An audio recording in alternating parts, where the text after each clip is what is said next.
ഇഡ്ലിപ്പൊടി, ദോശപ്പൊടി എന്നൊക്കെ അറിയപ്പെടുന്ന ഞങ്ങൾ ഉഴുന്നുപൊടി എന്നുകൂടി വിളിക്കുന്ന ഈ വാരി വിതറുന്ന പൊടിയാണ് നമ്മൾ ഇന്ന് ഉണ്ടാക്കാൻ പോകുന്നത്. ബ്രേക്ക്ഫാസ്റ്റിന് ദോശയുടെ കൂടെ ഇഡ്ലിയുടെ കൂടെ ഇത് മാത്രം മതി, കൂടെ ഒരു കട്ടനും. 1/2 ഗ്ലാസ് ഉഴുന്ന് ആണ് എടുത്തിരിക്കുന്നത്.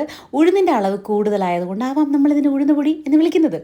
1/2 ഗ്ലാസ് ഉഴുന്ന് നമ്മൾ വറുത്ത് കോരി മാറ്റിയിരിക്കുന്നു. ഇനി 1/4 ഗ്ലാസ് കടലപ്പരിപ്പ് ആണ് വറുത്ത് കോരുന്നത്. Throughout the cooking process flame സിമ്മിലായിരിക്കണം.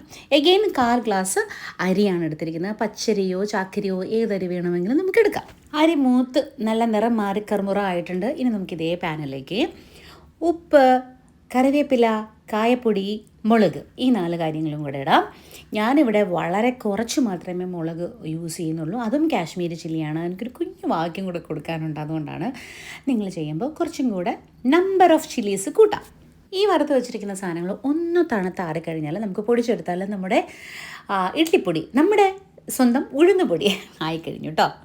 ഇത്രയേ ഉള്ളൂ. ബ്രേക്ക്ഫാസ്റ്റിന് കറിയുടെ ടെൻഷനൊന്നുമില്ല. ഒരു കട്ടനും കൂടെ ഉണ്ടെങ്കിൽ നമ്മുടെ ബ്രേക്ക്ഫാസ്റ്റ് കുശാലായി. ഒരു എയർ ടൈറ്റ് ജാറിലിട്ട് സൂക്ഷിച്ചെന്നാൽ നമുക്ക് ഒത്തിരി നാൾ നിൽക്കും കേട്ടോ. അപ്പോൾ മുളക് കൂട്ടാൻ മറക്കില്ലേ.